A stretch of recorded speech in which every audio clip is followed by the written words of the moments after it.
The conference room air conditioning was freezing. I sat at the very end of the long table.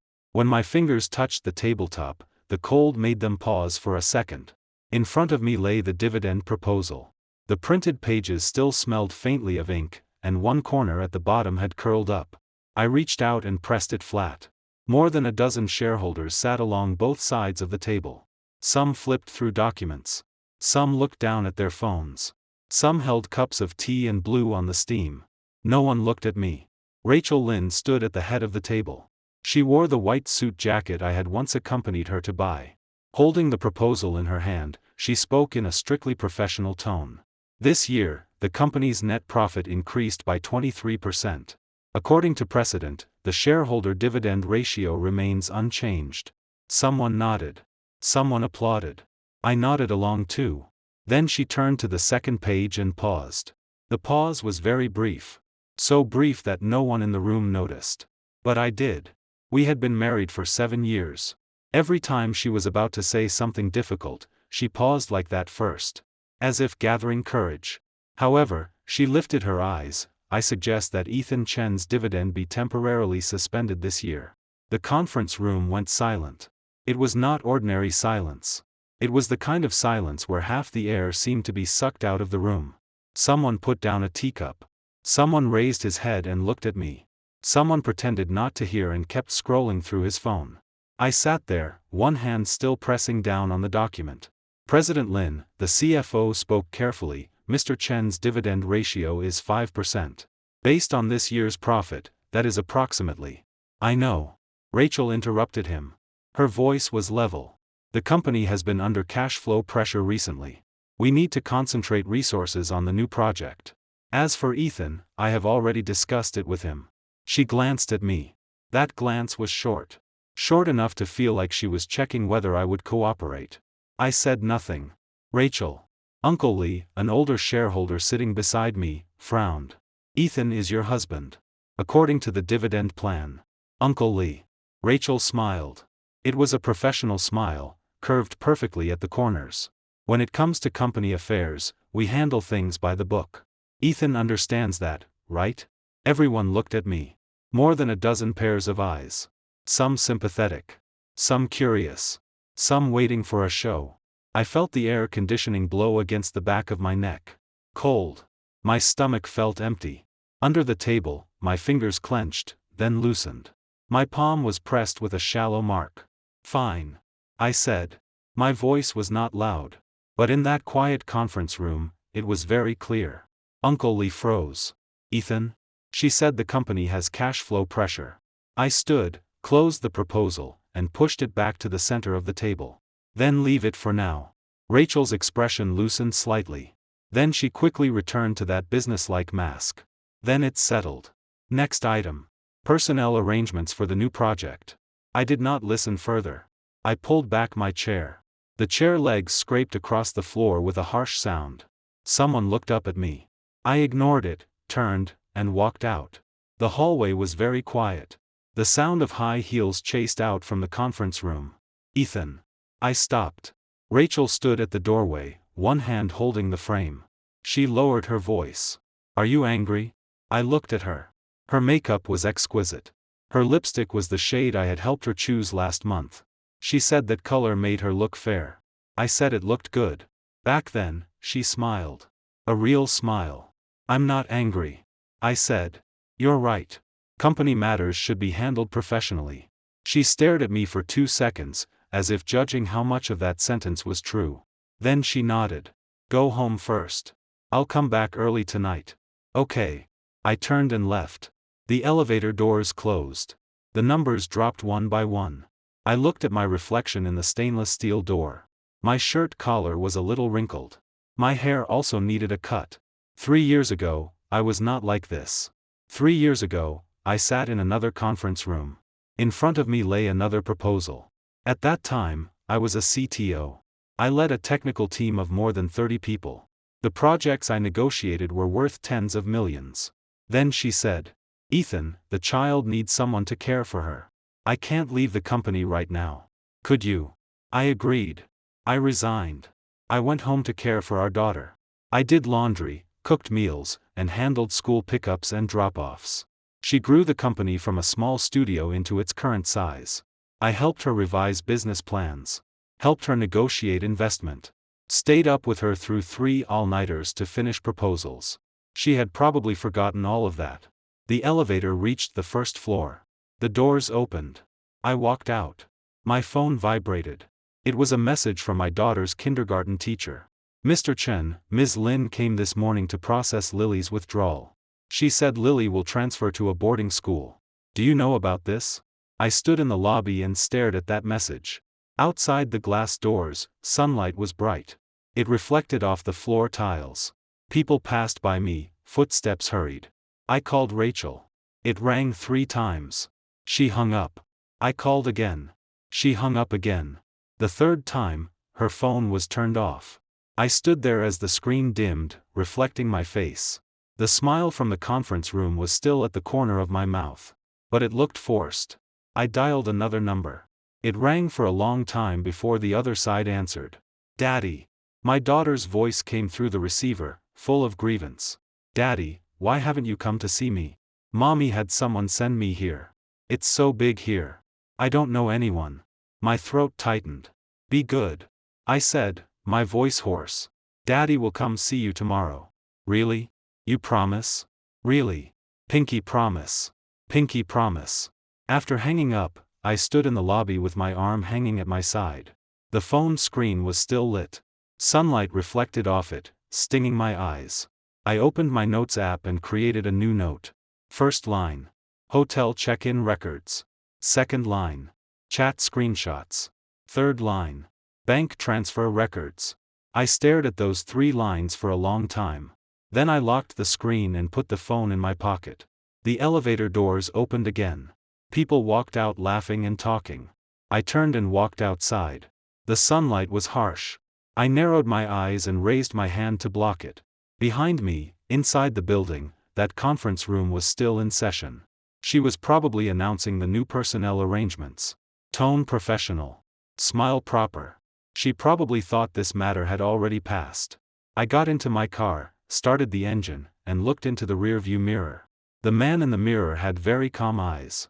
So calm that even I was surprised. I shifted gears and pressed the accelerator. The car drove out of the parking lot. My phone vibrated again. A bank text.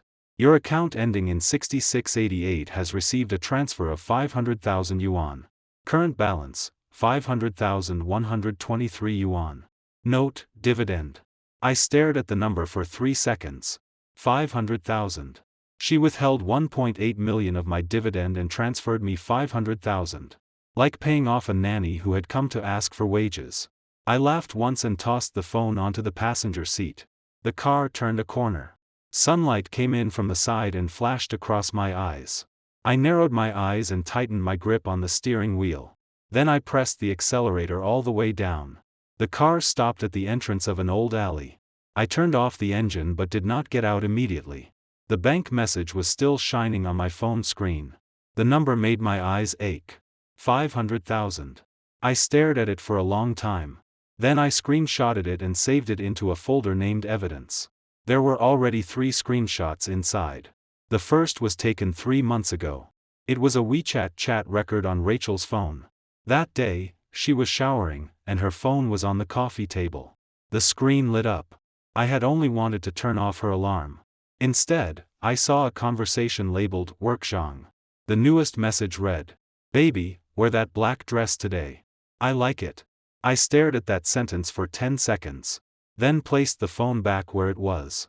The second screenshot was from 2 months ago, the night she said she was going to Shenzhen for a business trip. She had indeed booked a hotel in Shenzhen.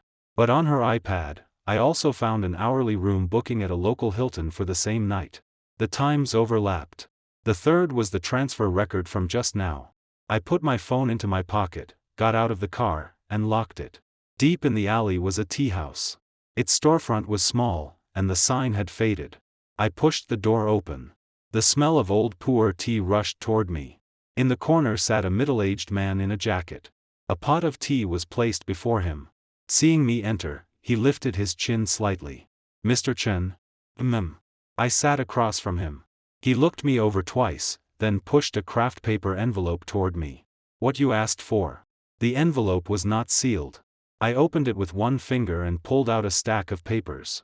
The sound of paper rubbing together was sharp in the quiet tea house.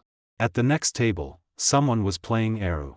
The tune was broken and uneven, like a cry stuck in the throat. The first page was hotel records. They covered 2 years, from last March to last month. The frequency was not low. Average, twice a week. Hotels ranged from budget chains to 5-star properties. Sometimes noon. Sometimes late at night. I turned to the third page. My fingers stopped on one line. June 15th of last year. That day was my daughter's birthday. In the morning, we took her to the amusement park. In the afternoon, we went home and cut the cake. Rachel said something urgent came up at the company and left before dinner. The record showed she checked into a hotel at 4 that afternoon and checked out at 6. I read that line twice. Then turned the page. The second stack contained chat screenshots. I did not know what method the private investigator had used, but the content was complete. I glanced through a few pages, and my stomach turned.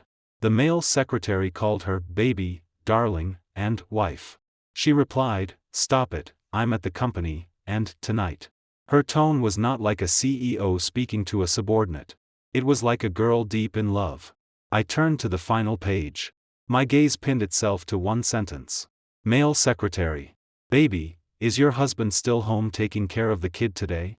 What a loser. Rachel replied. Don't mention him. He makes me sick. He makes me sick. I stared at those 4 words for a long time.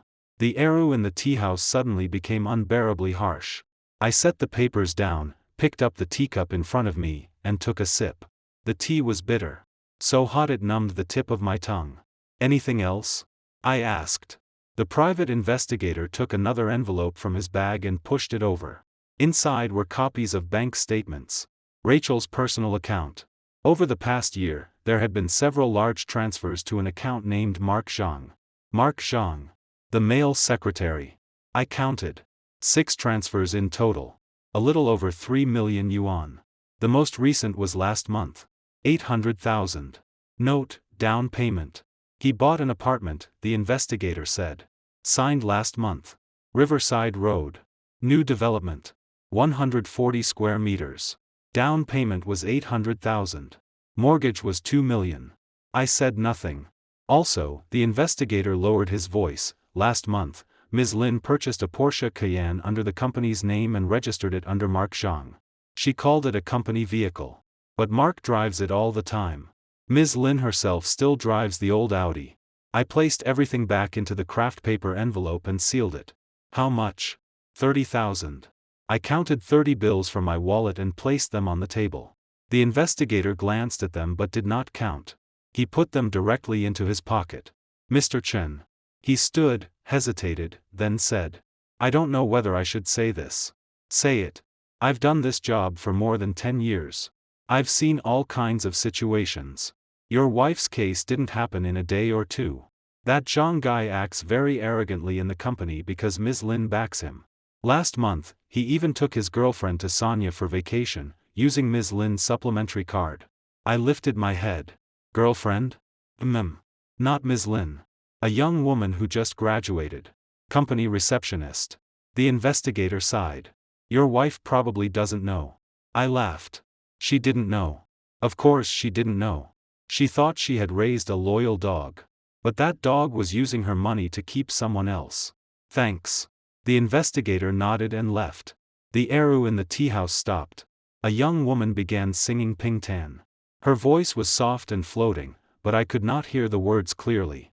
I sat there and flipped through the contents of the craft paper envelope again. Hotel records. Chat records. Bank statements. One page after another. Like knives. The last page was another chat screenshot. The time was last night. Mark Zhang. Baby, are you really withholding your husband's dividend at tomorrow's shareholders meeting? Rachel. Company cash flow is tight.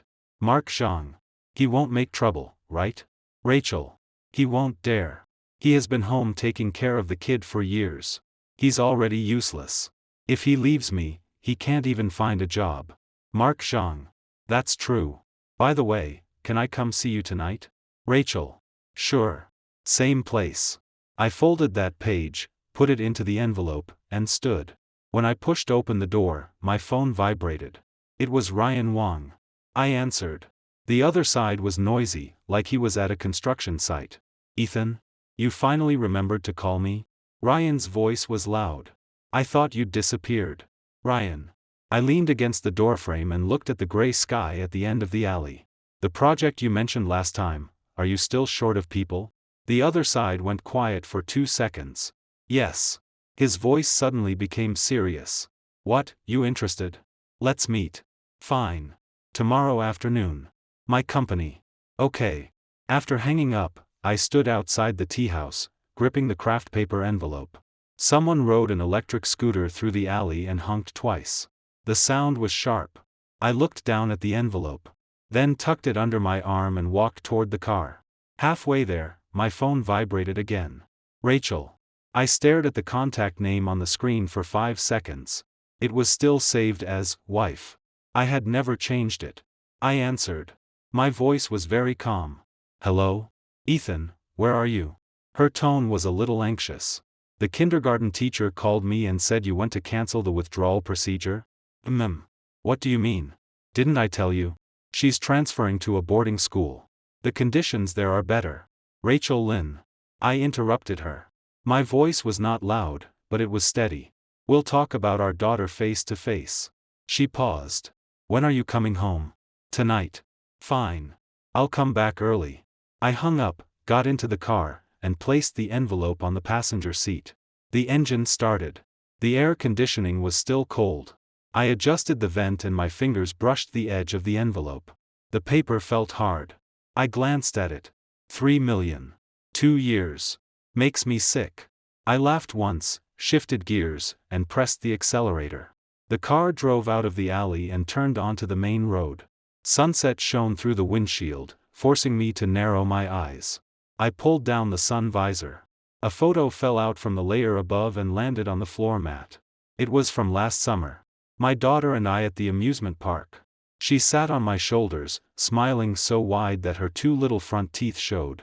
Rachel took that photo. At the time, she said, "You two look so alike." I bent down, picked up the photo, looked at it, and tucked it back into the sun visor. My phone vibrated again. Ryan had sent an address. Tomorrow, 2 p.m. My company, Innovation Tower, 18th floor, high-tech zone. Come straight to me. I replied, okay. Then tossed the phone onto the passenger seat. Outside the window, the city skyline stretched long under the sunset. I gripped the steering wheel and stepped on the accelerator. The coffee machine hummed. When I pushed open the door, Ryan Wong was already sitting by the window. A laptop lay open before him. His fingers flew across the keyboard. He looked up when he saw me, lifted one hand in greeting, typed several more words, then closed the screen. "You're here." Ryan stood and reached out. I shook his hand. We had not met in 3 years. He had gained a little weight. His suit was well tailored. The silver buttons on his cuffs looked expensive. "You've lost weight." He looked me over. "Tired from taking care of the kid at home?" "It's okay." I sat down and placed my phone face down on the table. A server came over. I ordered an Americano.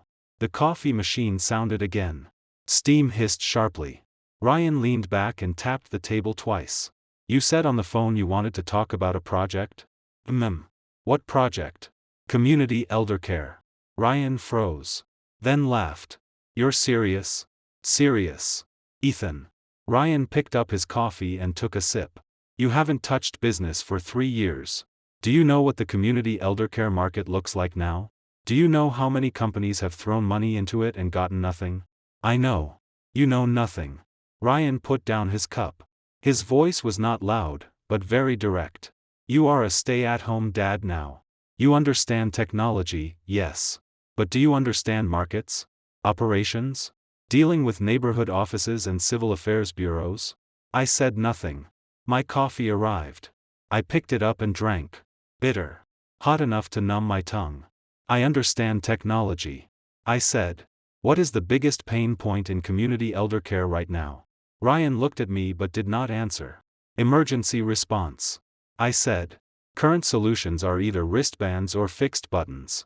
But when an elderly person falls, they may not be wearing the wristband. They may not be able to reach the button.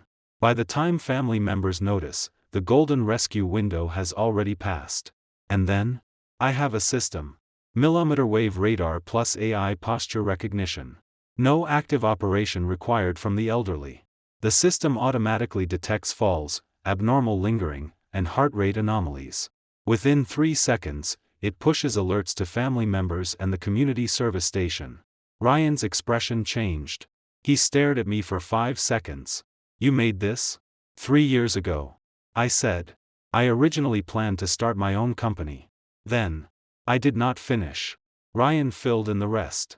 Then your wife asked you to go home and take care of the child. I picked up my coffee and took another sip.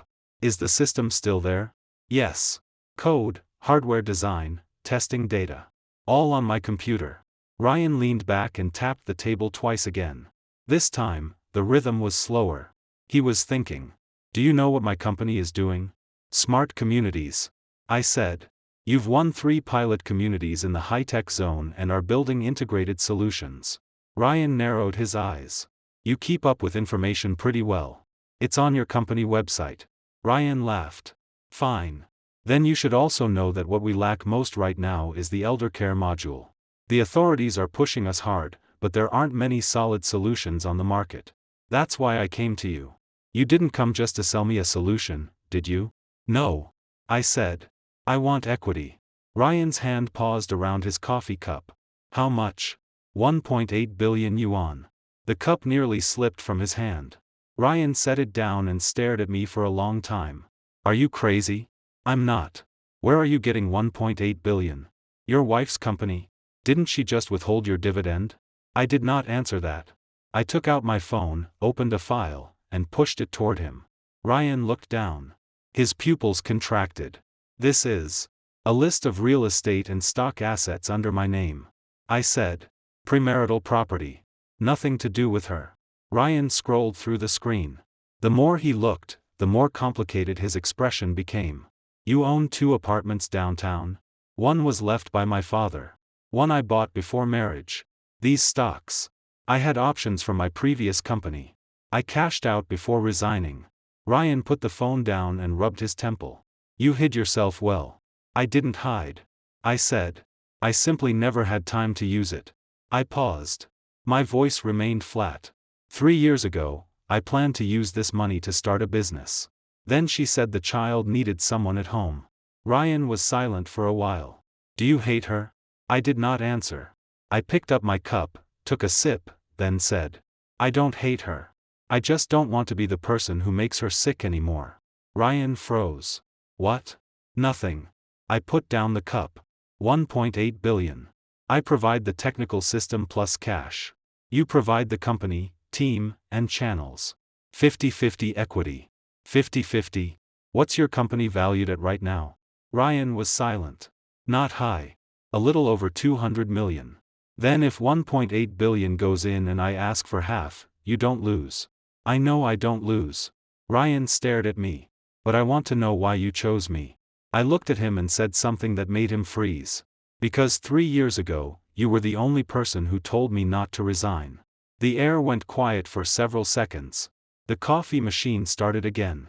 Steam hissed sharply. At the next table, someone was on the phone, speaking loudly. I could not hear what he was saying. Ryan lowered his head and tapped the table 3 times. Then he looked up. I want to see the system. I'll send it tomorrow. I want a physical demo. Next week. Ryan stared at me for several seconds. Then extended his hand. Deal. I shook it. My hand was steady. When I left the cafe, it was already dark. I got into the car but did not start the engine immediately. The streetlights outside had turned on. Orange light passed through the glass and fell thinly across the dashboard. I took out my phone and opened my banking app. Balance. 500,123 yuan. Then I opened another account. I had not checked that account in a long time. 3 years ago, after cashing out my stock, I put the money there and never touched it. Balance. 17,500,000 yuan.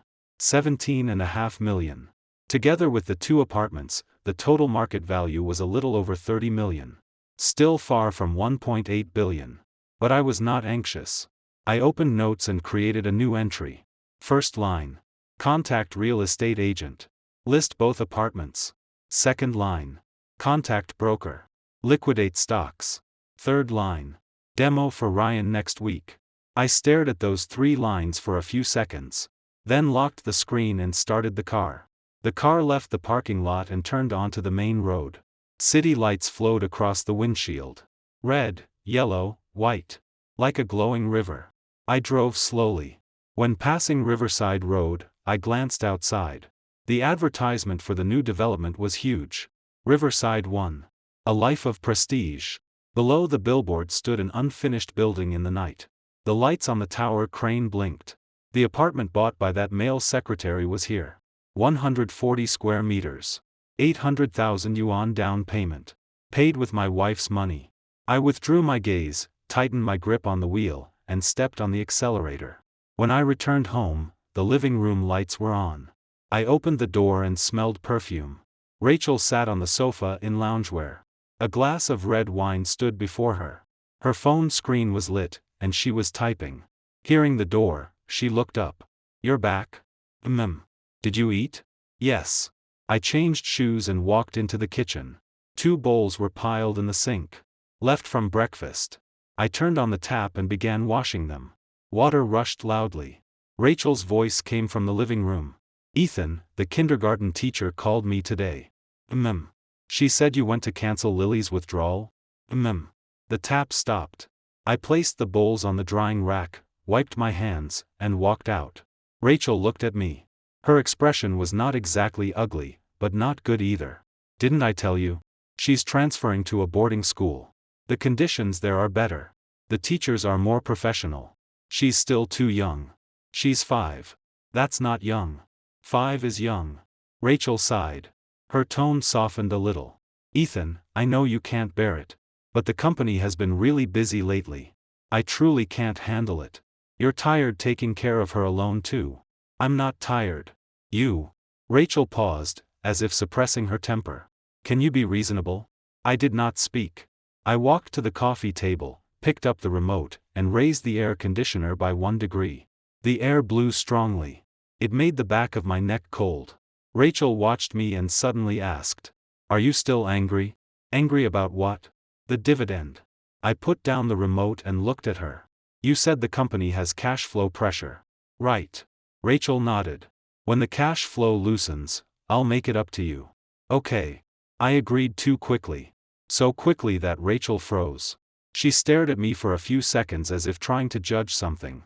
Then she picked up the wine glass and took a sip. "Then tomorrow, go finish the withdrawal procedure." "I won't." "Ethan." I said she's too young. Rachel slammed the glass onto the coffee table. A sharp sound rang out. "Can you have some ambition?" Her voice rose. "All day, all you know is circling around the child. Look at yourself. 3 years. What have you done? Do you still look like a man at all?" I stood there, arms hanging at my sides. The living room lights were bright, reflecting off the floor. I saw my shadow stretching long across the tiles. "What have I done?" I repeated. "Yes." Rachel stood. Her high heels struck the floor clearly. "What have you done? Other than cooking and taking care of the child, what else have you done? Do you know how difficult the company is right now? Do you know how many people I have to deal with every day?" I looked at her. She wore makeup. That same lipstick shade. She had said it made her look fair. I said it looked good. Now she called me useless. "I know." I said. "What do you know?" "I know the company is difficult." I said. "I know you deal with many people every day." Rachel froze. As if she had not expected me to say that. "But." I looked at her. My voice was calm. "When the company was struggling, who helped you revise the business plan? Who helped you negotiate investment? Who stayed up 3 nights with you to finish proposals?" Rachel's expression stiffened. "Those things." I said. "You forgot." You didn't forget." I interrupted her. "You just don't want to mention them." The living room went quiet. The air conditioning blew loudly. Tiny ripples formed on the surface of the red wine on the coffee table. Rachel opened her mouth, wanting to say something. But nothing came out. I turned and went into the kitchen. I opened the fridge and took out the vegetables for tomorrow. The fridge light was pale and cold, making my fingers look white. I placed the vegetables on the cutting board, picked up the knife, and began slicing. The blade hit the board. Thud. Thud. Thud. Rachel stood in the living room, watching my back in silence for a long time. Then she turned, picked up her phone, and called someone. "Hello? Mark, tomorrow's contract." Her voice grew farther away. I did not look back. I continued cutting. Each strip of potato was even in thickness, neatly lined on the plate. I cut for a long time. Only after Rachel hung up, went upstairs, and closed the bedroom door did I stop. I looked down at the potato strips on the board. My fingertips pressed against the back of the knife, whitening slightly. I put down the knife, wiped my hands, and walked into the living room. Half a glass of red wine remained on the coffee table. I picked it up and poured it into the sink. The red liquid flowed down and quickly disappeared. I washed the glass clean and put it back in the wine cabinet. Then I entered the study and closed the door.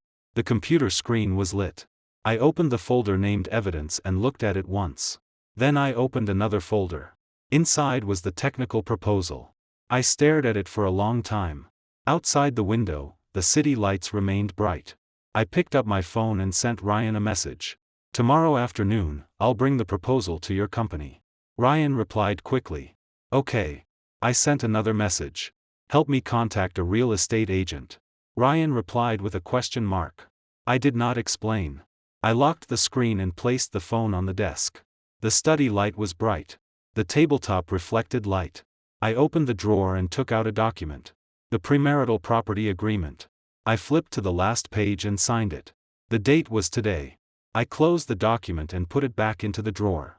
Then I turned off the computer, stood, and walked to the window. Outside, the city blazed with lights. I stood there, looking at them, motionless for a long time. Upstairs came footsteps. Rachel moving around. I did not turn back. In my heart, I silently counted. 7 days. In 7 days, everything would be different. Rachel's office was on the 18th floor. The floor-to-ceiling windows faced the construction site downtown. She stood by the window holding coffee, watching the tower crane rotate in the morning light. She had slept badly last night. My words, "She's still too young," kept circling in her mind.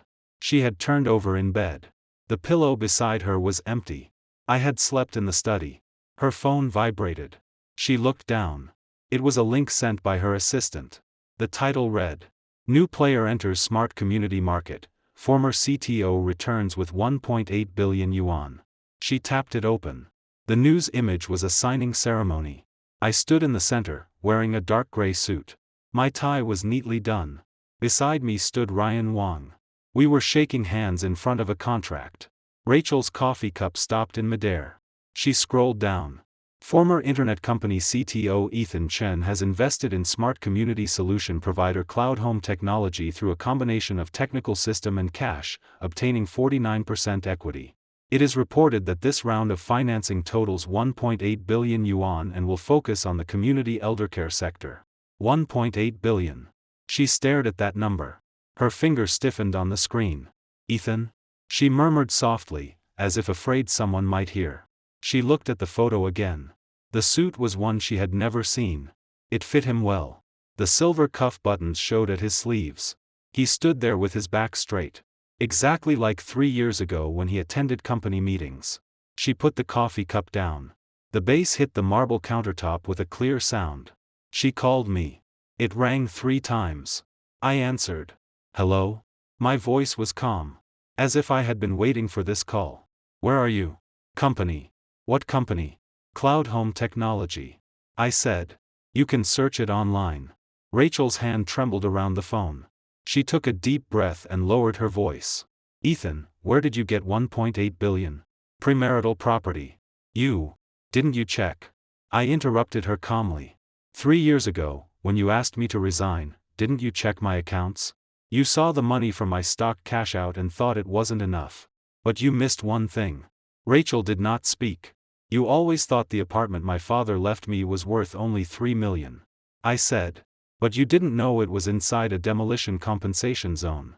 Rachel's breathing stopped for a second. You. Compensation payout, sale of the apartment, stocks, and what I saved over the past 3 years. I said. Enough. Rachel opened her mouth, wanting to say something. But her throat felt blocked. Ethan. She finally spoke, voice hoarse. Why are you doing this? What do you think? You. The day you withheld my dividend, I said, fine. I said. You thought I accepted it. Actually, I was agreeing to something else. What? I agreed with myself.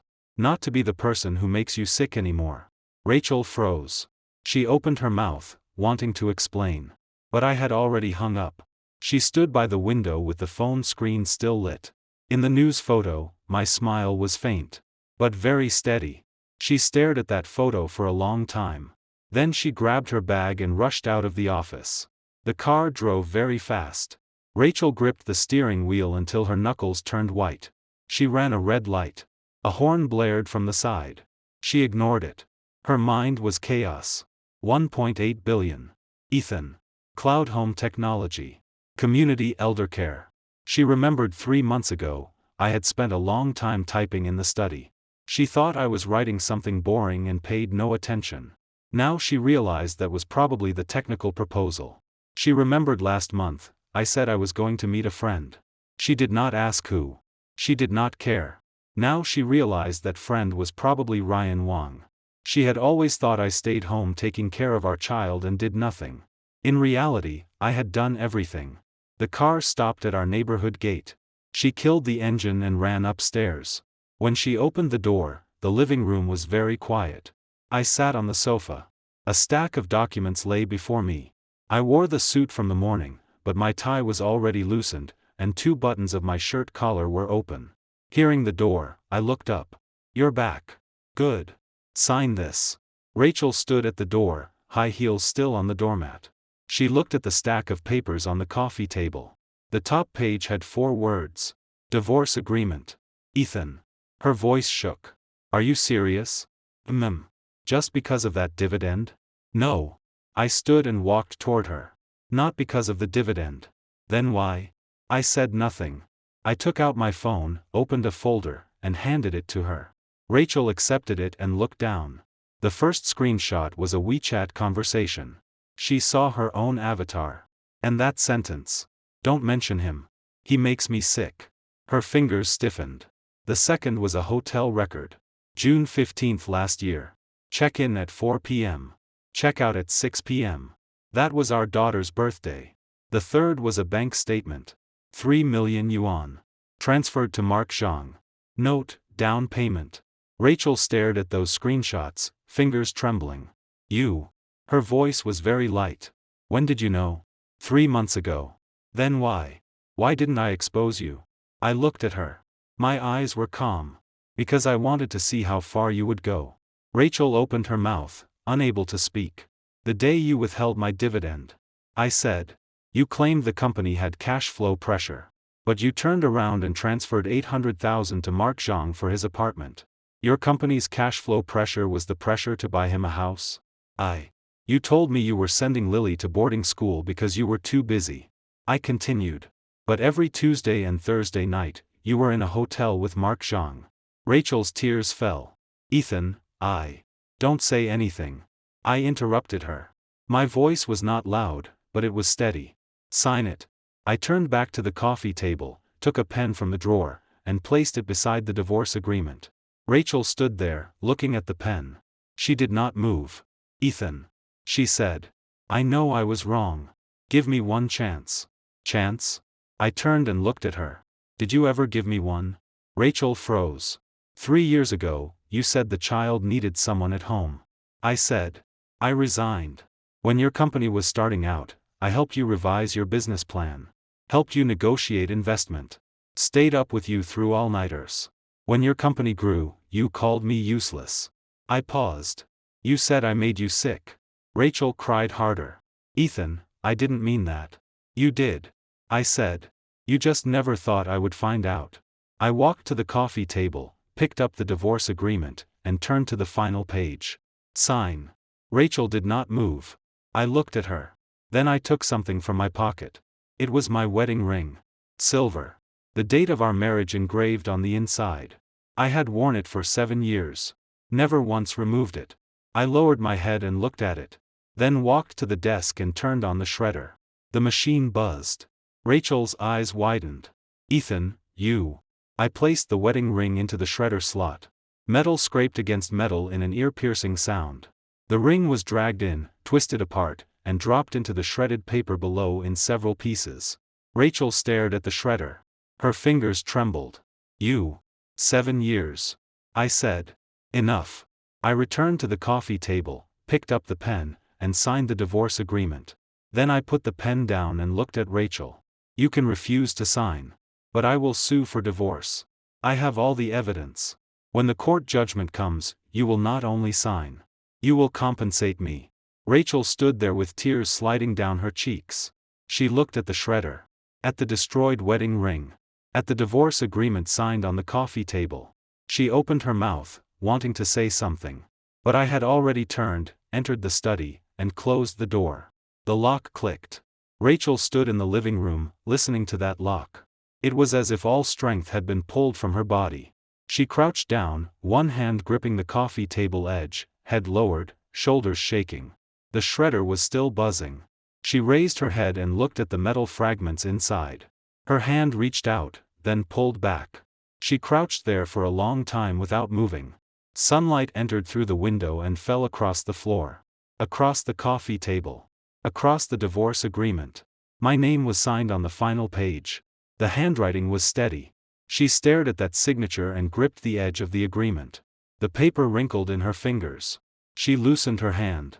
Looking at that crumpled agreement, tears fell again. Footsteps came from upstairs. I was moving around. She lifted her head and looked at the ceiling, listening to those steps. They paused. Then continued. She lowered her head, folded the agreement, and placed it into her bag. Then she stood, walked to the shredder, and crouched. She looked at the metal fragments of the ring. Her fingers reached in and touched them. Cold. Sharp. A shallow cut appeared on her fingertip. She pulled back her hand and stared at the blood. Then she stood, turned, and walked out. The door closed behind her. She stood in the hallway, leaning against the wall, head lowered. Her phone vibrated. She took it out. Mark Zhang had messaged. Baby, are you free tonight? I miss you. She stared at that message for a long time. Then locked the screen and put the phone back into her pocket. She did not reply. She only leaned against the wall, staring at the tightly closed door at the end of the hallway. Inside, I was packing. She heard drawers opening. Documents turning. A suitcase zipper being pulled. She stood there and listened without moving. After a long time, the door opened. I came out dragging a suitcase. Seeing her in the hallway, I paused. Then I walked around her toward the elevator. Ethan. She called me. I stopped without turning back. Lily. Her voice was hoarse. Can I see her? Yes. I said. Twice a week. I'll inform the kindergarten. Thank you. No need to thank me. I said. She is your daughter. I pressed the elevator button. The doors opened. I walked in. Rachel stood in the hallway and watched the elevator doors slowly close. My face narrowed in the crack until it disappeared completely. The elevator descended. The numbers changed one by one. She stood there until the number reached 1 and stopped. Then she lowered her head and looked at the bag in her hand. Inside were the divorce agreement and the broken pieces of the wedding ring. She reached in and touched the fragments. Her fingertip was pricked again. This time, she did not withdraw her hand. She simply stood there, holding those pieces for a long time. The hallway light turned off. Then on again. She raised her head and looked at the ceiling light. Her eyes stung from the brightness. Then she turned and walked back into the apartment. The living room still held my scent. On the coffee table lay a book I had not taken. The pages were open, and a photo was tucked inside. She picked it up. It was the same photo from last summer. Me and Lily at the amusement park. Lily sitting on my shoulders, smiling so wide her 2 little teeth showed. Rachel looked at that photo. Tears fell again. She placed it back where it was, then entered the study. On the desk lay a copy of the premarital property agreement. She picked it up and turned to the final page. My signature was there. The date was today. She put the file down and sat at the desk, looking out the window. Outside, the city blazed with lights. She sat there without moving for a long time. Rachel was awakened by her phone vibrating.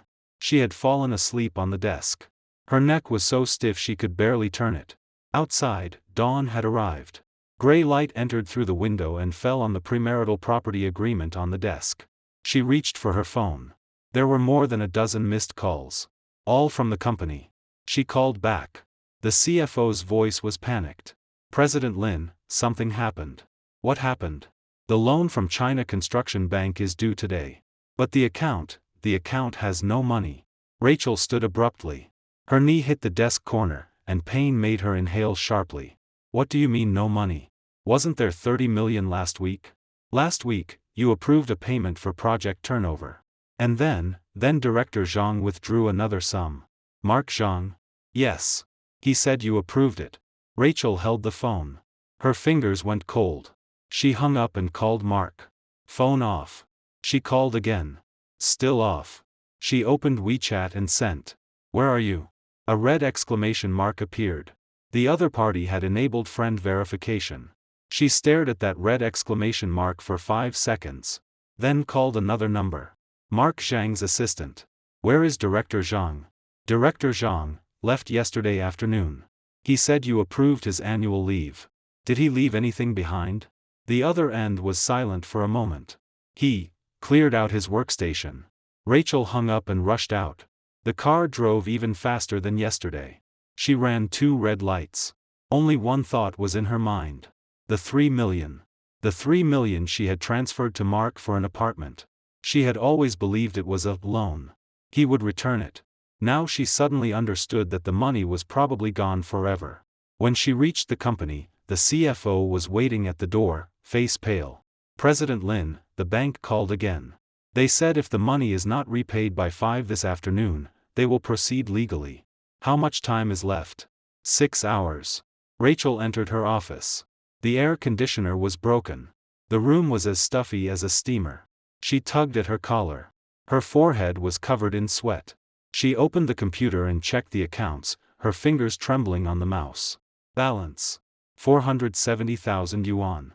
Debt to China Construction Bank. 28 million yuan. She stared at that number, and her stomach turned. She remembered last month, when Mark said a project needed cash turnover. She approved 8 million. He said he needed a car for business. She approved 800,000. He said he was short on the apartment down payment. She transferred 800,000. She had never checked any of it. She had trusted him. Now she sat in the office, looking at the 470,000 in the account, and suddenly felt like a fool. Her phone vibrated again. It was the bank manager. President Lin, this is Zhou from China Construction Bank. That loan is due today. Regarding repayment. I know. Rachel lowered her voice. I'm raising money. President Lin, it's not that I don't want to give you time. The head office is pressing us. You must repay before 5 this afternoon. Otherwise, we can only proceed legally. Before 5? Where am I supposed to get 28 million?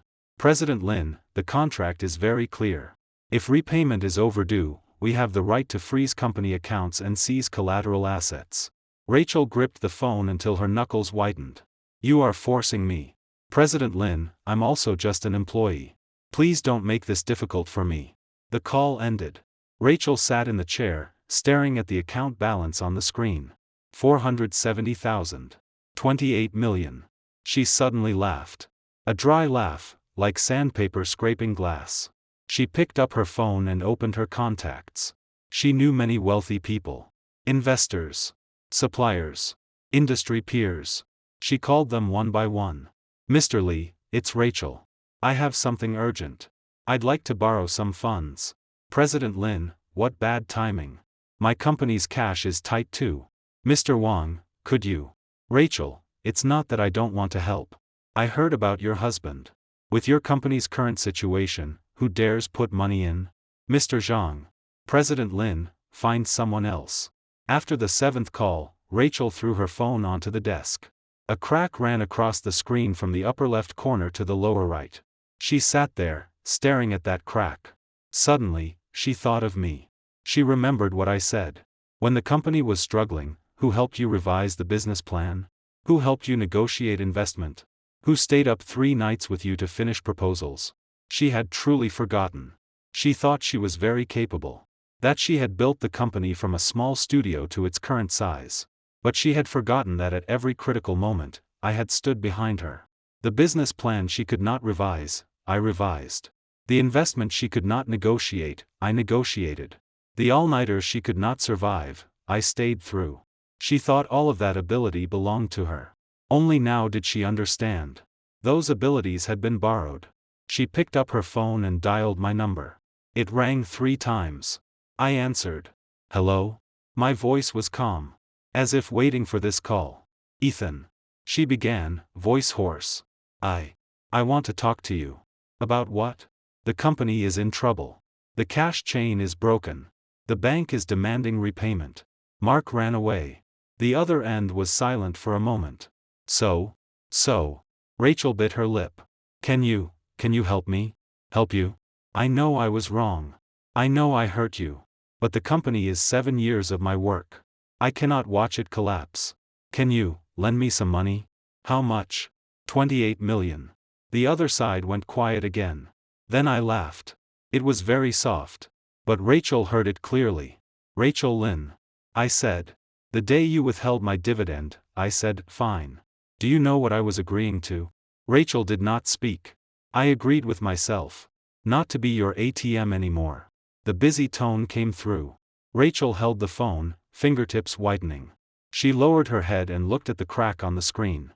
The crack cut through my name in the middle, leaving only half of one character. She did not call again. The office was unbearably hot. The air conditioner had been broken for 2 full hours, and the repairman was still on the way. She unbuttoned the second button at her collar and walked to the window. When she pushed it open, hot wind rushed in, carrying the dust smell of the construction site below. The tower crane's shadow lay across the ground like a horizontal blade. Her phone vibrated again. This time, it was Mark's number. She almost lunged at it and answered, voice urgent and hoarse. Mark, where exactly? President Lin.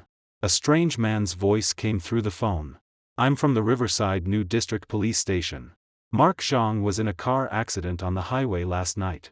He is fine, but the car was detained. When we inspected the vehicle, we found a large amount of cash and documents in the trunk. Preliminary judgment suggests suspected embezzlement. You are the person in charge of Mark Zhang's company? Rachel's knees weakened. Her hand caught the windowsill. Her knuckles whitened. How much cash was in his car? Initial count, about 3 million. There are also contract documents. One of them is an internal approval from your company. We need you to come cooperate with the investigation. I'll be right there. After hanging up, Rachel leaned against the window. Sunlight poured in and made it hard to keep her eyes open. She raised one hand to block it. The edge of her palm burned under the sun. 3 million in cash. That was the down payment she had transferred to him. He had never bought the apartment.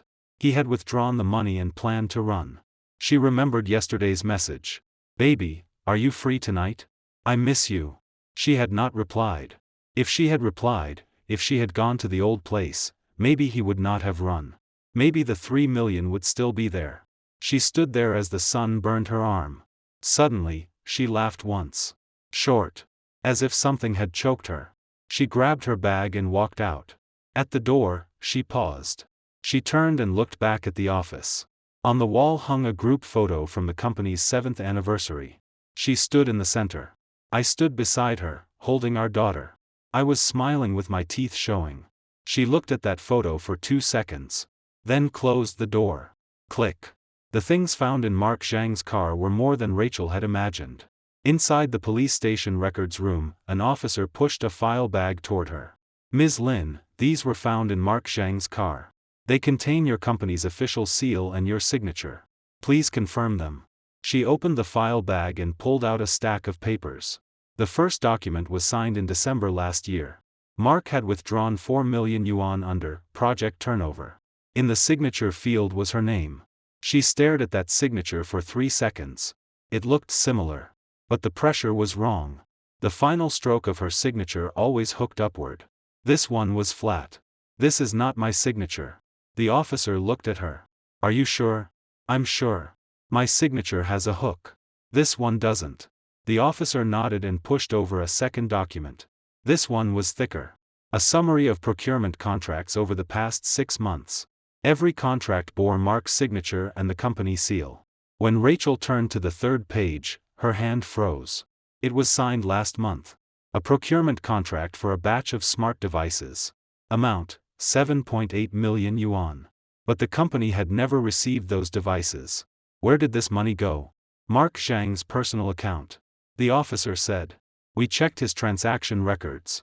From last year to now, through forged contracts, inflated procurement, and imitated signatures, he transferred about 21 million yuan out of your company. 21 million. Rachel sat in the chair, one hand on the table, nails digging into her palm. She remembered the end of last year. Mark said company profits had declined and suggested reducing dividends. She listened to him and cut my dividend from 1.8 million to 500,000. Now she knew. The money she had cut had gone entirely into Mark's pocket. There is one more thing. The officer pushed the final document over. Mark Zhang confessed that he has been cohabiting with your company's receptionist, Zoe Zhao. Zoe Zhao has a car under her name. It was purchased by Mark using company money. We checked the registration. The car was licensed 3 months ago and registered under Zoe Zhao. Rachel lowered her head and looked at the file. Sunlight entered through the small window of the records room, casting a bright patch on the paper. She stared at that bright patch for a long time. Then said softly, I know that person. She had met Zoe. A young woman who had just graduated. Long hair. Curved eyes when she smiled. At the company annual party last month, Zoe wore a black dress and offered toasts. Mark had stood beside her and helped bring the wine glass to her mouth. At the time, Rachel thought the secretary was considerate. Now, thinking back, the way they stood together had been far too intimate for superior and subordinate. Rachel stood and returned the file to the officer. I want to file a report. Embezzlement. Forgery of official documents. Misappropriation of funds. Is this evidence enough? The officer looked at her. Enough. But Mark Zhang is already in custody. Traffic accident plus suspected job-related crimes. We will open a case here. Ms. Lin, if you need our cooperation, contact us anytime. Thank you. When she walked out of the police station, it was already afternoon. Sunlight slanted across the steps, and heat waves rose from the ground. Rachel stood at the entrance and took out her phone. The crack still stretched across the center of the screen. She opened her contacts, found a name, and paused for 2 seconds before pressing call. It rang for a long time before connecting. Hello? Ryan Wang's voice came through, a little surprised. President Lin? Ryan. I know I shouldn't call you. But I need you to pass along something. Go ahead. Please tell Ethan that Mark's matter has been confirmed. He embezzled 21 million, and I have reported it. Also. She paused. Her throat tightened. The company may not survive. If he does not want to answer me, I understand. But as for Lily, I will visit every week. The other side was silent for a few seconds. President Lin. Ryan's tone was flat. Why don't you tell him yourself? He doesn't want to hear me. Then wait until he is willing to listen. Rachel stood on the police station steps. The sun heated her back. You're right. She said quietly. I'll wait until he is willing to listen. One more thing. Ryan said. Ethan's 1.8 billion project just received approval from the neighborhood office today. The pilot starts next week. Rachel's breathing paused. That's good. She said. Goodbye. Wait. Rachel stopped him. Please tell him thank you. For the things before, I never said thank you. Save that sentence and say it to him in person. Ryan hung up. Rachel stood on the steps as the phone screen dimmed, reflecting her face. Her lips pressed downward. Her eyes were red.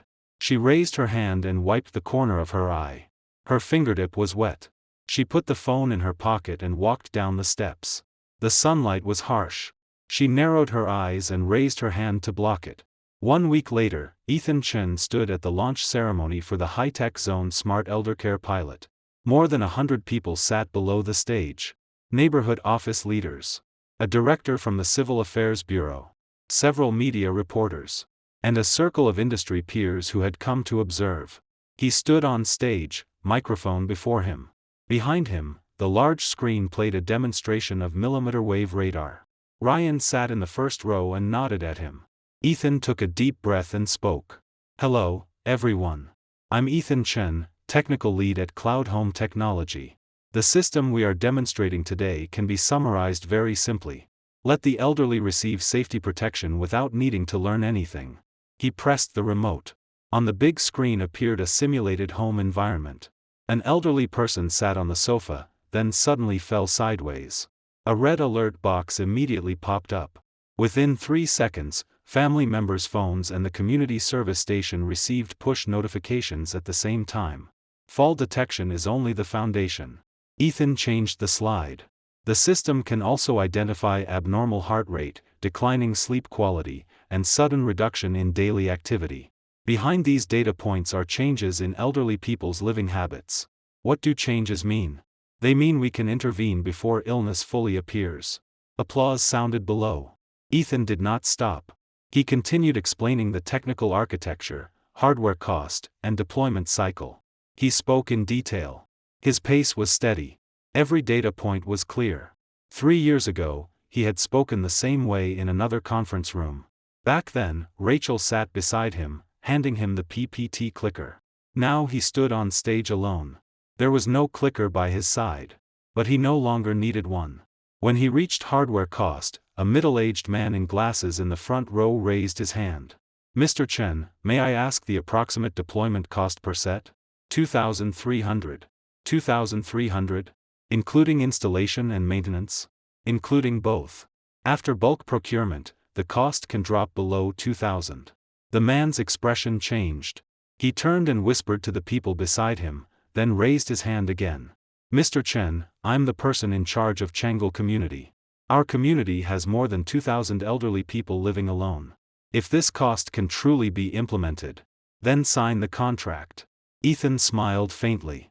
For the communities present today, the first 3 pilot programs are completely free. The crowd below erupted. The man in glasses almost immediately stood and walked toward the sign-in desk. Several other community representatives moved too. Chairs scraped loudly. Ryan sat below, smiling, and sent Ethan a message. "Look at that. This is what a real trend looks like. You've been away for 3 years, and the moment you return, you blow up the room." After Ethan stepped off stage and saw the message, he replied with a single He walked to a corner of the venue and took a sip from a bottle of mineral water. The water was cold. It slid from his throat all the way down to his stomach. Leaning against the wall, he looked at the people crowding around the sign-in desk. His shoulders finally relaxed. His phone vibrated. It was a photo from Lily's kindergarten teacher. In the photo, Lily sat on the classroom floor building blocks. Beside her was the little rabbit backpack Ethan had brought her that morning. The teacher added one sentence below. "Mr. Chen, Lily behaved especially well today. She even helped her classmates clean up toys." Ethan stared at the photo for a long time, then saved it. Just as he was about to put the phone away, it vibrated again. This time, it was a text from an unfamiliar number. "Ethan, this is Rachel. I know you don't want to answer my calls, and I am not asking you to forgive me. But there is one thing I must tell you. Mark Zhang's embezzlement case has officially been filed. The recovered money can probably fill part of the loan gap. The company is still alive, but I have to start over. As for Lily, if it is convenient for you, I want to take her to the park next weekend. If you disagree, I understand." Ethan looked at the message. His finger paused above the screen for 2 seconds. Then he replied with one word. "Okay." No more messages came. He put the phone in his pocket and turned back toward the venue. Ryan was shaking hands with someone from the neighborhood office. Seeing Ethan approach, he waved. "Ethan, come meet Director Zhou from the Civil Affairs Bureau." Ethan walked over and reached out. Director Zhou was tall and thin with gold-rimmed glasses. His handshake was firm. "Mr. Chen, your system has great potential. I just spoke with the neighborhood office people. If the pilot results are good, we can promote it across the district." "Thank you, Director Zhou." "Don't thank me." Director Zhou smiled. "Thank your own technology. There aren't many young people who can truly settle down and do technical work anymore. Ethan nodded and did not say much. The excitement continued until evening. After the signing ceremony ended, media left, and most industry observers had gone. Ethan stood in the emptying venue, watching staff clean up tables and chairs. His heart was as calm as still water. Ryan walked over and handed him a bottle of water. "What are you thinking?" "About how to install equipment for the first pilot batch tomorrow." "You don't want to think about anything else?" "Like what?" "Like that message from your ex-wife." Ryan leaned against a chair and folded his hands behind his head. "Are you really not going to clean up that mess at her company at all?" Ethan twisted open the bottle and took a sip. The water flowed coolly through his throat. "She said she's starting over," he said. "Then let her start over." "You don't hate her?" Ethan was silent for a moment. "I did," he said. "But hating someone is exhausting. I'd rather use that strength elsewhere." Ryan glanced at him. Then smiled. "Fine. As long as you have that mindset. By the way, next week when the first batch of equipment enters the site, come with me to supervise?" Ethan stood, tossed the empty bottle into the trash, and walked toward the exit. Sunset entered through the glass curtain wall, stretching his shadow long in front of him. He stepped on that shadow all the way to the door. When he pushed it open, wind blew into his face. He stood on the steps, watching the western sky turn orange-red. The city skyline was cut into silhouettes by the sunset. Far away, tower cranes still rotated. The skeleton of a building stood in the dusk. He took a deep breath. Then walked down the steps. 3 months later, on a weekend, Ethan waited for his daughter at the entrance of the residential compound. Lily wore a pink dress and carried the little rabbit backpack. She ran out from the elevator, her hair tied into 2 tiny pigtails that bounced with every step. "Daddy!" Ethan crouched and caught her. The little girl threw herself into his arms, wrapping her arms around his neck and rubbing her head against his shoulder. "Daddy, where are we going today?" "The park." "Is Mommy coming too?" Ethan's movement paused. He looked up. Outside the gate stood an old Audi. Rachel leaned beside the car door. She wore a plain white t-shirt and jeans. Her hair was tied in a ponytail. No makeup. She looked completely different from the woman in professional suits and flawless makeup 6 months ago. She stood there, one hand on the car door, looking at the father and daughter without coming over. Lily followed Ethan's gaze. Then her eyes lit up. "Mommy." She broke free from Ethan's arms and ran to Rachel. Rachel crouched and caught her.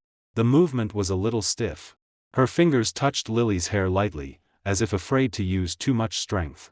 "Mommy, you haven't come to see me in so long." Lily's voice carried grievance. "I'm sorry." Rachel's voice was hoarse. "Mommy has been a little busy lately." Her eyes were red, but she forced herself not to cry. Ethan stood, brushed dust from his knees, and walked over. The 2 adults stood facing each other, 2 steps apart. Lily stood between them, holding Ethan's left hand and Rachel's right. She lifted her little face and looked from one to the other. "Daddy, Mommy, can we go to the park together?" Ethan lowered his head and looked at his daughter. Then he raised his eyes to Rachel. Her eyes shone as if waiting for an answer. "Okay," he said. Rachel's lips moved. She did not manage to smile, but her eyes turned redder. She lowered her head, blinked hard, and said, "I drove. Let's take my car." Their 3 shadows stretched long in the sunlight. Lily bounced at the very front, her pink dress swaying. Ethan and Rachel walked side by side behind her, half an arm's length between them. Neither spoke. Wind blew over, carrying the scent of osmanthus. There were not many people in the park. Lily climbed up and down the slide. Rachel stood below, trying to catch her, but her movements were very clumsy. She had not taken care of a child for too long. When she reached out, the angle was wrong, and Lily nearly knocked her over. Ethan reached out and steadied Rachel. When his arm touched her lower back, both of them stiffened. "Thank you," Rachel said softly, not looking at him. "Be careful." Ethan withdrew his hand and stepped back half a pace. Lily slid down again. This time, she landed steadily in Rachel's arms. The little girl laughed loudly, hugged Rachel's neck, and said, "Mommy, you caught me so well." Rachel held her. Her fingers gently patted her daughter's back. Her eyes reddened again. She buried her face in Lily's hair, shoulders trembling twice. Ethan stood nearby and watched. He neither walked closer nor turned away. After Lily broke free from Rachel's arms and ran toward the swings, the two adults sat on a bench. Sunlight leaked through the leaves, scattering broken gold across the ground. "How is the company?" Ethan asked. "Still alive." Rachel looked ahead at Lily swinging. "The bank extended the loan by 3 months. I sold everything I could. The Porsche, Mark's car, and my own car, all used as collateral. Now I drive a second-hand Audi. Is the money enough? Barely enough to keep things moving. The next few months will be hard, but I can survive." She turned and looked at Ethan. Her eyes were serious. "I didn't hire another assistant like Mark. I handle finance myself now. I sign every expense personally." "That's good, Ethan." She lowered her head. Her fingers twisted together over her knees. "I know saying sorry is useless after everything before. But I still want to say, thank you for being willing to come today." Ethan did not speak. He looked toward the swings. Lily was swinging higher and higher. Her dress flew in the air. Sunlight fell on her face, bright and sparkling. "I originally didn't plan to come," he said. "But Lily said she wanted to be with Daddy and Mommy together." Rachel's lips moved. Her eyes reddened again. "Thank you," she repeated. This time, even softer. Ethan stood and patted his pants. "I'll go push her." He walked toward the swings. His back stretched long under the sunlight. Rachel sat on the bench and watched him walk over. He bent down and said something to Lily. The little girl immediately laughed and shouted loudly, "Daddy, push me. Higher." Ethan pushed the swing. Lily flew upward. Her laughter scattered through the park.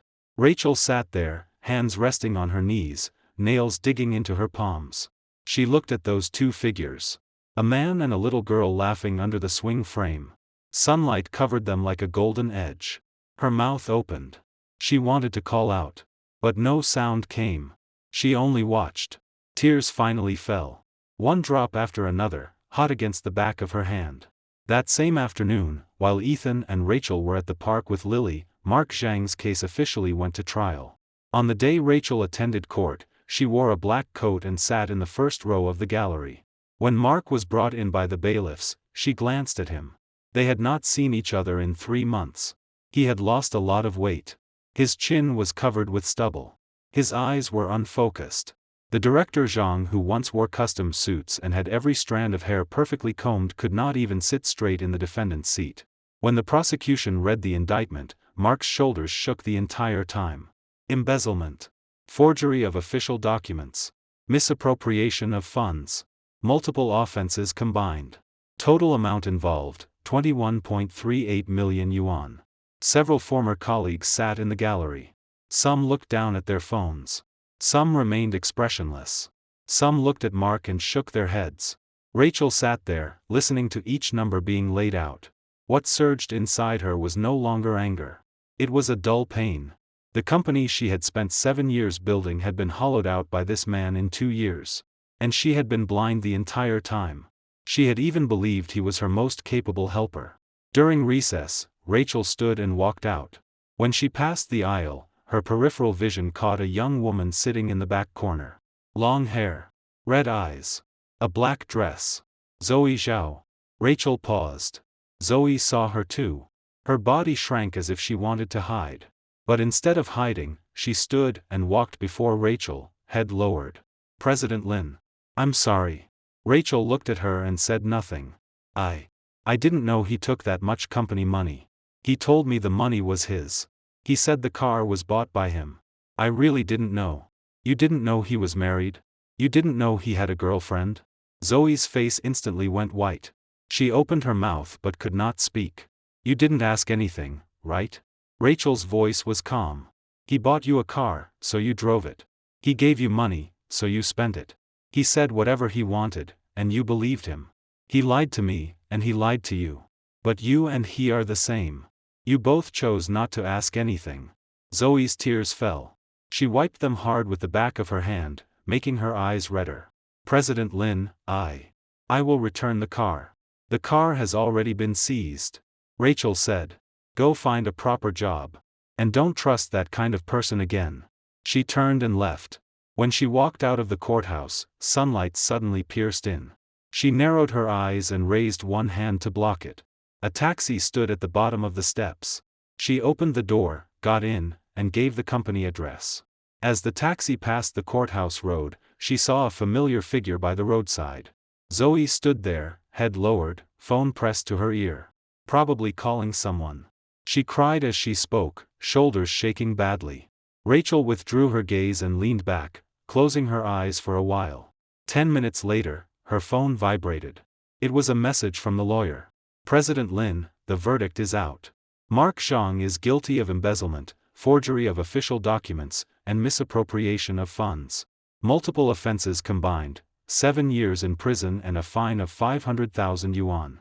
The seized assets involved in the case will be lawfully returned to the victim company.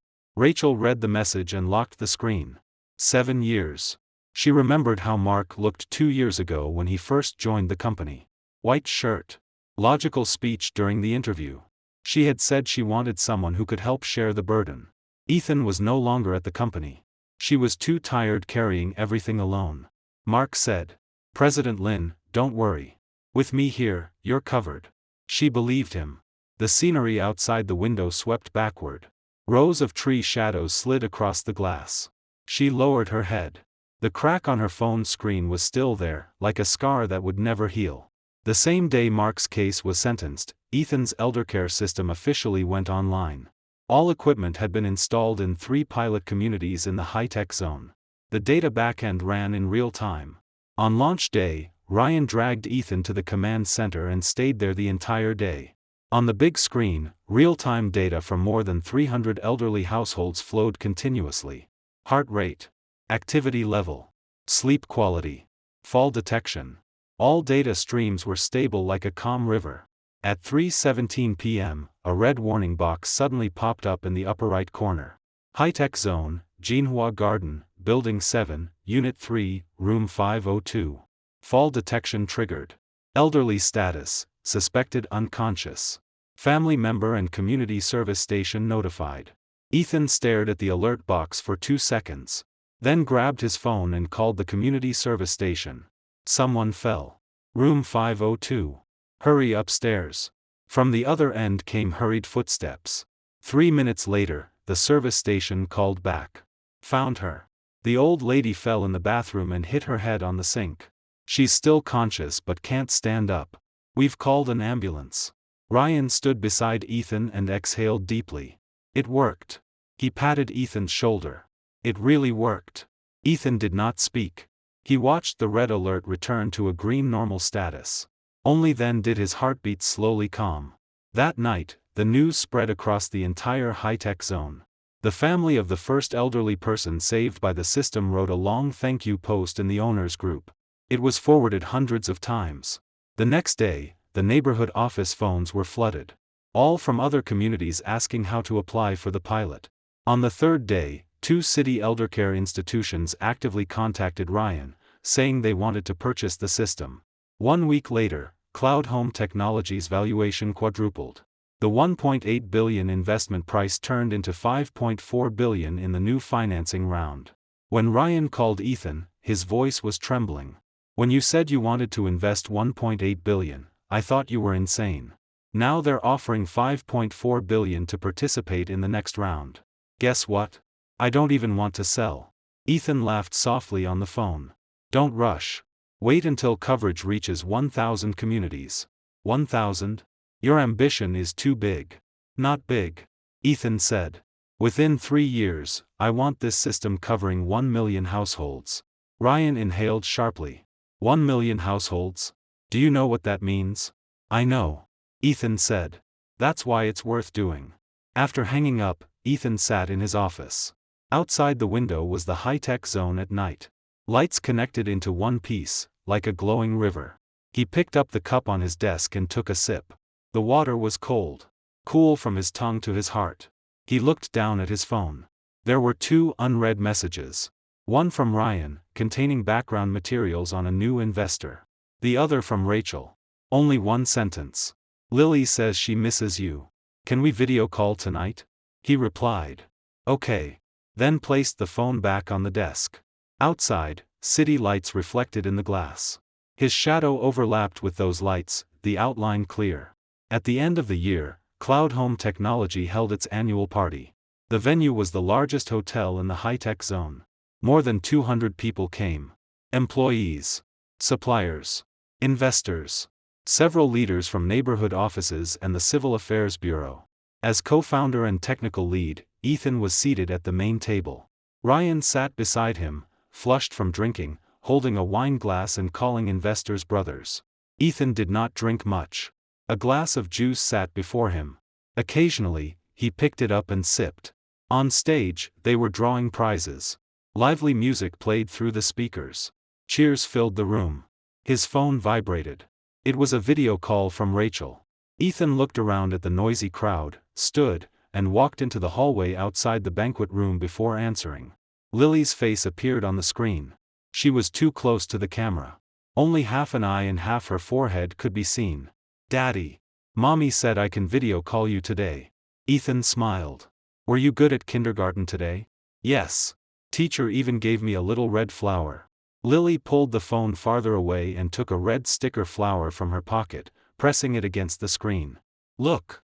I see it. Very impressive. Daddy, when are you coming back? I miss you." Ethan's hand paused. He leaned against the hallway wall, listening to his daughter's soft voice through the receiver. At the end of the corridor, a server pushed a dining cart past.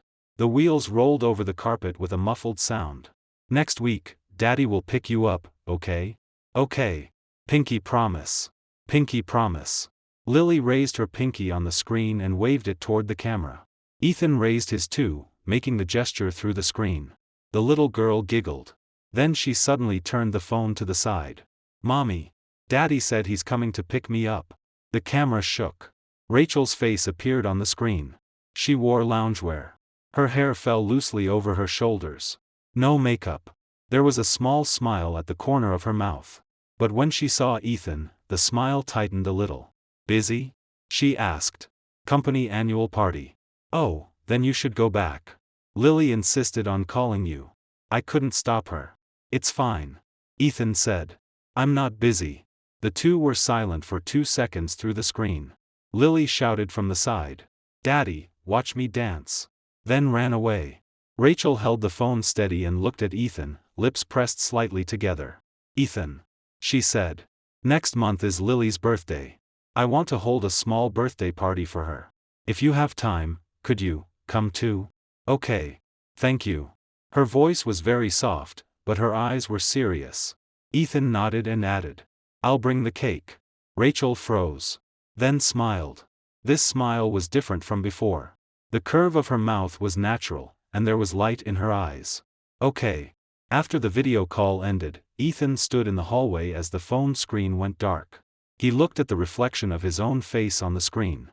There was a faint curve at the corner of his mouth. Not quite a smile. But not cold either. He put away the phone and returned to the banquet room. The instant he pushed open the door, noise rushed at him. On stage, the grand prize was being drawn, and the crowd was roaring. Ryan saw him return and shouted while holding up his glass. "Ethan, where did you run off to? Come here. The investor wants a drink with you." Ethan walked over, picked up a glass of juice from the table, and clinked it with the investor representative. "Mr. Chen, what's your plan for the system next year?" 30 communities. Ethan said. 100 the year after. That fast? Not fast. Ethan took a sip of juice and put down the glass. "The market is waiting. The elderly are waiting. I can't make them wait too long." The investor looked at him, then lifted his glass with a smile. "Then go ahead and do it. We'll handle the money." Ethan nodded and said no more. The prize drawing continued on stage. Lights flashed. Music roared. He sat at the main table and watched it all. His heart felt full. His phone vibrated again. He looked down. It was a video link from Lily's kindergarten teacher. He tapped it open. It was Lily's performance from today. The little girl wore a red dress and stood in the center of the first row, waving her hands to the music and singing, "Twinkle, twinkle, little star." When she sang, "Twinkle, twinkle," her movements were too big, and she almost bumped into the child beside her. She froze. Then covered her mouth shyly and laughed. 2 little dimples sank deeply into her cheeks. Ethan watched that video, and the corner of his mouth slowly curved. He saved it and watched it again. Then he turned off the phone, lifted the juice before him, and gently raised it toward the employees dancing on stage. The hallway was very quiet. The banquet room door behind him closed, turning the music into muffled background noise. Rachel stood by the window at the end of the hallway. Her phone screen was lit. On it was a screenshot from the video call. In the screenshot, Ethan leaned against the wall, with a faint smile on his lips and warm yellow light from the banquet room behind him. She looked at that screenshot for a long time. Then she locked the screen, put the phone in her pocket, and returned to the room. In the living room, Lily had already fallen asleep on the sofa. She still held the red sticker flower in her hand. Rachel walked over and gently took the sticker from Lily's fingers, placing it on the coffee table. Then she bent down, picked up her daughter, and carried her toward the bedroom. Lily muttered "Daddy" in her sleep, tilted her head onto Rachel's shoulder, and fell asleep again. Rachel placed her daughter on the bed and covered her with the blanket. She stood beside the bed, looking down at Lily's sleeping face. Long eyelashes. A slightly upturned nose. Mouth faintly open. She reached out and gently touched her daughter's cheek. Soft. Warm. "Mommy is sorry," she whispered, so softly it was almost inaudible. "Mommy will stay with you properly from now on." She turned off the light and gently closed the door. When she returned to the living room, she saw the red sticker flower on the coffee table again. Under the lamp, tiny glitter on it shimmered. She picked up her phone and sent a message. Lily fell asleep.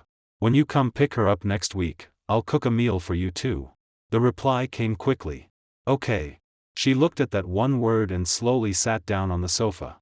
Outside, the city lights spread across the night. Leaning against the sofa back, she rubbed the edge of the cracked phone screen with her thumb.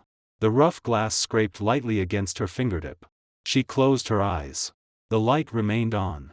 Half a year later, Rachel's company came back to life. She cut every non-core business and kept only the community service operations segment she was best at. With the remaining 20-plus employees, she started again from zero. Business volume dropped from its peak to the bottom, then climbed upward little by little. Last month, they signed their first million-yuan contract. Standing in the office, Rachel looked at the company seal on the contract. Her hand pressed against the paper, knuckles white. She stood in that position from 3 years ago. By the window, overlooking the construction site. The building had already topped out. Its outer wall was covered with glass curtain panels, reflecting sunlight so brightly it stung the eyes. She looked at that building and remembered 3 years ago, when Ethan stood at the office door and said, "I'm resigning." Back then, she had not even lifted her head to look at him. Now she remembered. That day, he wore a gray sweater and held Lily in his arms. Standing at the door, he said, "Rachel, I'll go home and take care of the child. You focus on the company." At the time, she was answering emails. Without raising her head, she only said, Now she stood by the window as sunlight fell on her face, a little hot. She raised her hand to block it. Her fingertip touched her forehead. Her skin was warm. Her phone vibrated. It was Ethan. "Lily says she wants to get a cat. I'll take her to the pet store. Come over directly after work." She replied. "Okay." Then she stared at the chat window for several seconds.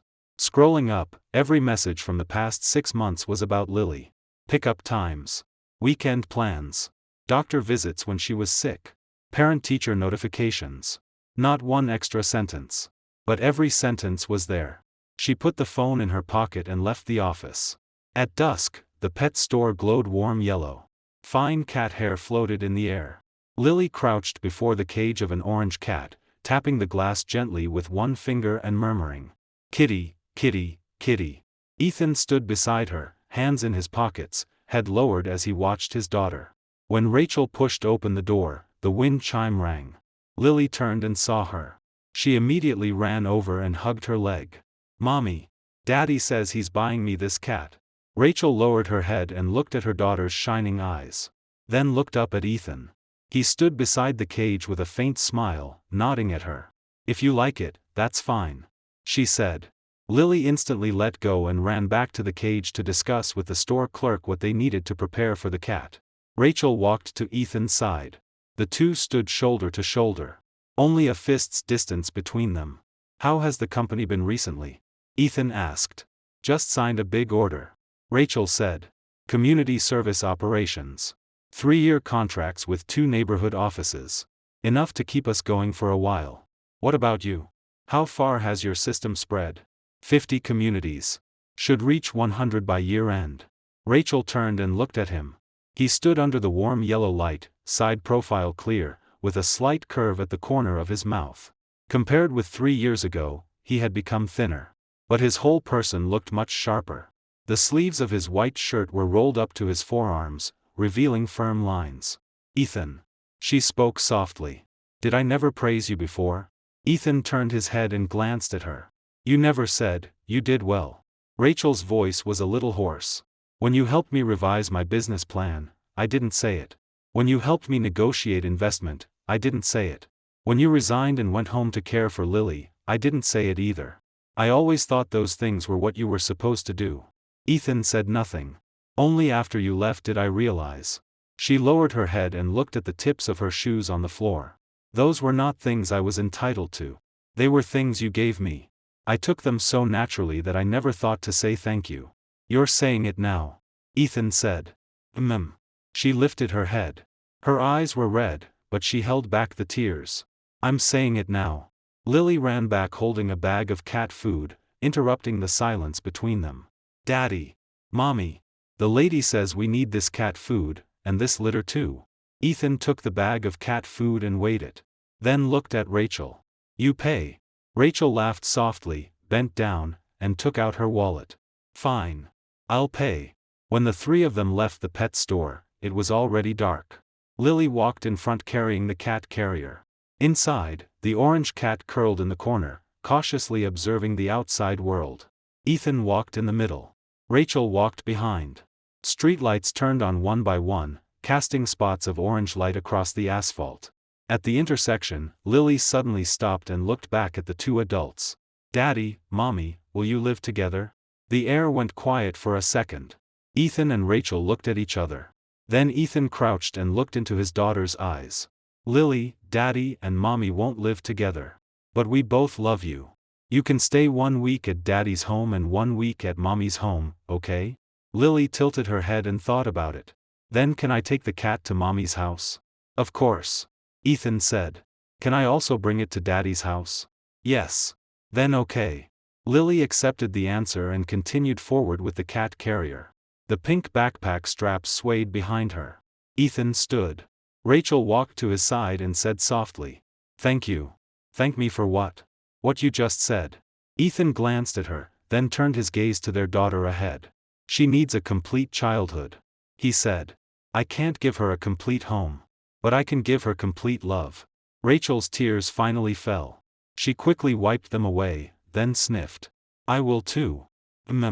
They walked side by side for a while longer. At the entrance of Rachel's community, Ethan stopped. You take her back. I'll pick her up tomorrow.